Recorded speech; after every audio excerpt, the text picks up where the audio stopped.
Assalamualaikum warahmatullahi wabarakatuh. Halo teman-teman semua, selamat datang kembali ya di channel Biko Story. Channel yang akan membahas berbagai hal, kisah, kasus, misteri hingga sejarah dalam kemasan cerita bergambar. Dan pada video kali ini, admin akan menceritakan kisah dari pembunuhan Angeline, gadis kecil yang sangat malang, yang pada saat itu kasus ini membuat masyarakat Bali menjadi terhenyak. Dan bahkan bukan hanya masyarakat Bali, namun semua masyarakat yang pada saat itu mengikuti perkembangan kasus ini. Angeline, gadis kecil cantik itu dilahirkan pada tanggal 9 Mei di tahun 2007. Ia lahir di sebuah klinik di daerah Canggu dari pasangan Ahmad Rosidi dan Hamidah. Di saat itu Rosidi merupakan kuli bangunan dengan penghasilan yang terbilang sangat minim, yaitu 30.000 per hari. Sementara biaya persalinan saat itu adalah 1.800.000.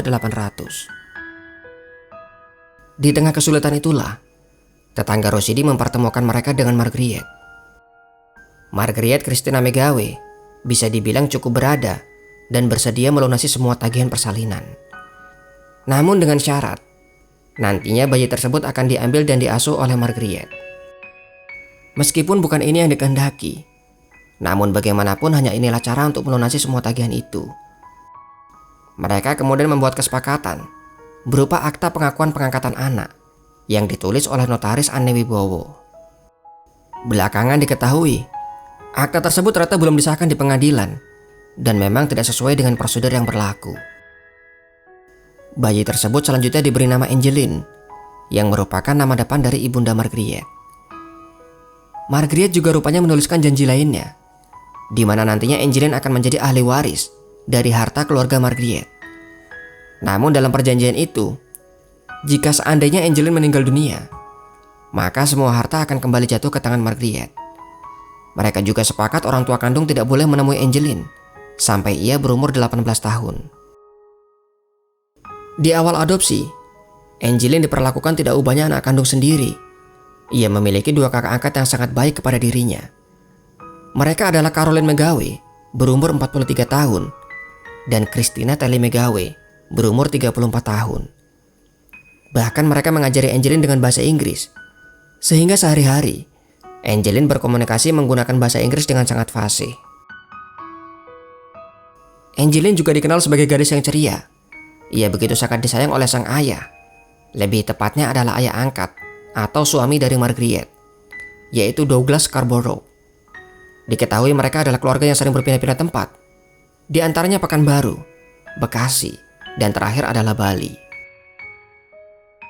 Namun pada tanggal 17 September 2008, Douglas meninggal dunia dan meninggalkan duka mendalam bagi keluarga. Angeline kini harus kehilangan kasih sayang dari sang ayah. Dan yang paling terpukul dari semua ini adalah Margriet. Inilah masa yang kemudian mengubah seluruh kehidupan mereka. Angeline yang kini diasuh orang tua tunggal mulai mendapatkan perlakuan yang berbeda.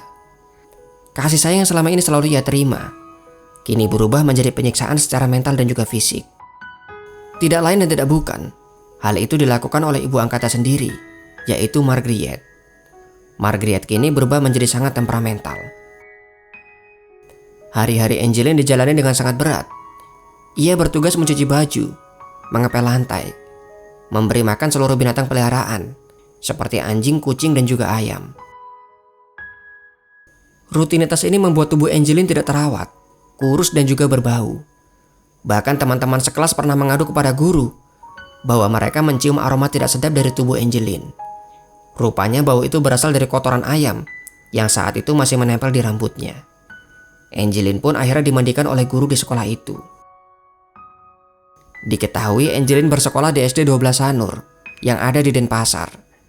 Sekolah itu ditempuh dengan jarak 2 km jika melewati jalan besar dan bisa terpangkas menjadi 1 km jika melewati pematang sawah.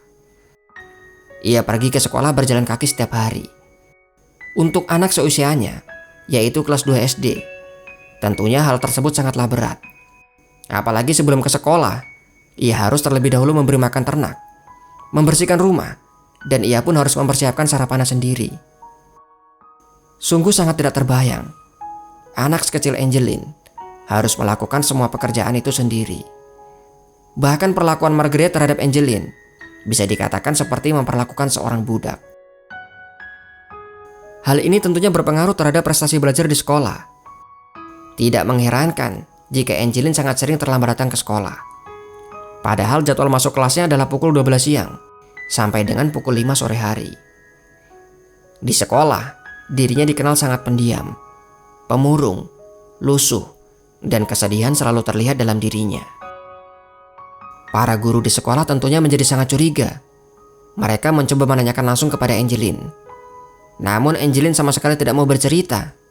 Yang besar kemungkinan, ia ketakutan jika seandainya Margaret mengetahui. Satu hal yang berani Angeline ungkapkan adalah dirinya sangat kelaparan. Hal tersebut tentunya membuat para guru menjadi sangat iba. Namun ketika mereka menanyakan kepada Margaret, ibu itu menjawab bahwa Angeline tidak pernah mau makan pagi, meskipun sarapan telah dihidangkan. Fakta yang jelas berbeda, di mana Angeline makan lahap sampai dengan 2 piring ketika para guru memberinya sarapan.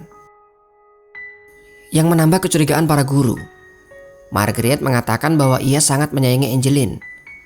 Namun nyatanya, para guru sering melihat luka lebam di tubuh Angeline. Bekas lebam tersebut disinyalir imbas dari perlakuan kasar yang dilakukan oleh ibu angkatnya sendiri. Singkat cerita, di tanggal 16 Mei 2015, Christine, yaitu kakak angkat Angeline yang berkuliah di Amerika Serikat, membuat laman di Facebook yang berjudul Find Angeline, Bali Missing Child, yang intinya adalah menginformasikan bahwa adiknya bernama Angeline telah menghilang.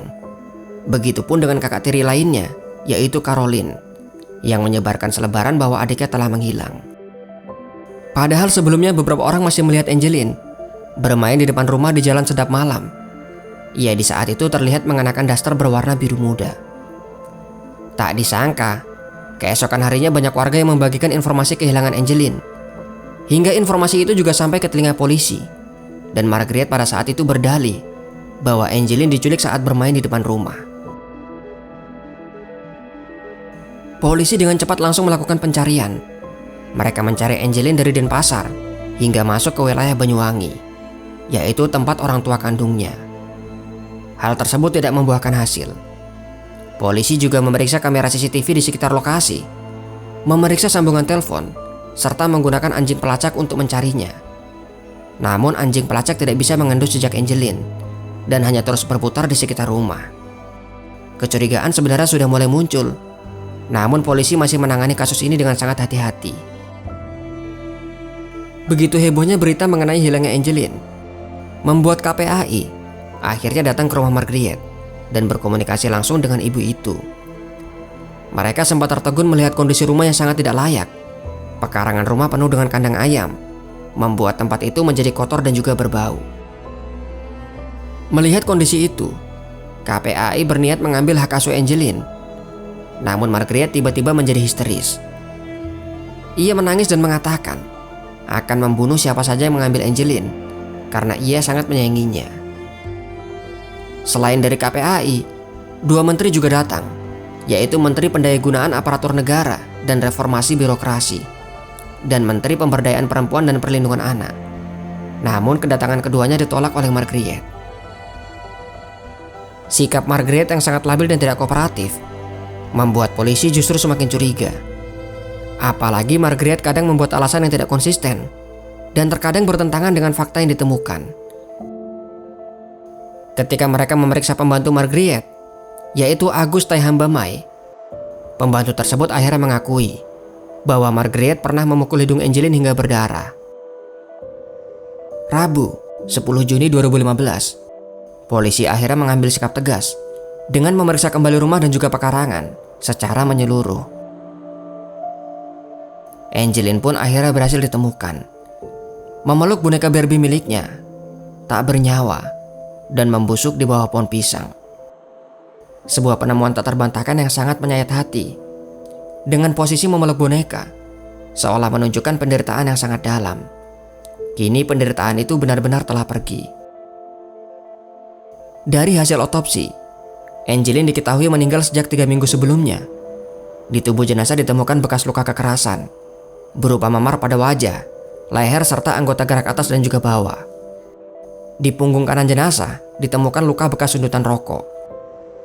Selain itu ditemukan juga luka lilitan dari tali plastik sebanyak 4 lilitan. Dan sebab kematiannya sendiri dipastikan karena hantaman benda tumpul pada wajah dan juga kepala. Seolah latah dan tak bisa mengelak, polisi langsung meringkus Marguerite dan juga Agus selaku pembantu rumah tangganya. Namun bukan berarti kasus ini berakhir. Persidangan yang terjadi begitu alot dan berjalan sampai dengan 4 bulan. Marguerite masih terus mengelak, menuduh Aguslah yang telah membunuh Angeline. Namun dalam perkembangan kasusnya, pelaku utama kemudian mengarah kepada Marguerite. Bukti pengakuan Agus, hasil kedokteran forensik, dan juga hasil dari olah TKP menjadi dasar polisi untuk menetapkan Marguerite adalah pelaku utama. Marguerite membunuh Angeline dengan cara membenturkan kepalanya ke lantai dan juga ke dinding. Agus yang mendengar Angeline merintih, kemudian membuka pintu kamar dan melihat Angeline sudah tidak berdaya. Kepala dan telinga Angeline sudah mengeluarkan darah segar. Dalam keadaan tak berdaya, Marguerite masih sempat menyuruh Agus untuk memperkosanya, yang kemungkinan untuk menyiapkan alibi bahwa Agus yang membunuh Angeline. Namun Agus menolaknya. Meski demikian, Agus juga berperan dengan membantu menguburkan jenazah Angeline.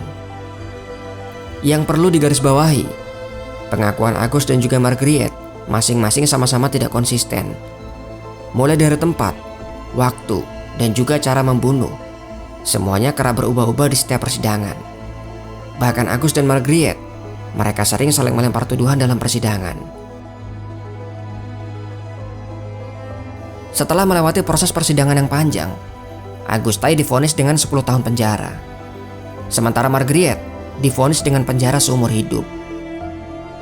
Motif yang dilakukan oleh Marguerite diduga adalah masalah ekonomi dan juga harta yang merujuk kepada akta pengangkatan Angeline di tahun 2007. Itulah kisah dari penyiksaan dan pembunuhan terhadap Angeline, gadis kecil yang sangat malang yang harus menerima cobaan berat dalam hidupnya. Banyak informasi yang masih belum ditampilkan dalam video ini, khususnya dalam proses persidangan. Dan jika ada kesalahan ataupun ada pendapat yang berbeda, silahkan tuangkan dalam kolom komentar di bawah. Sampai di sini video dari admin. Sampai jumpa kembali di video selanjutnya. Wassalamualaikum warahmatullahi wabarakatuh.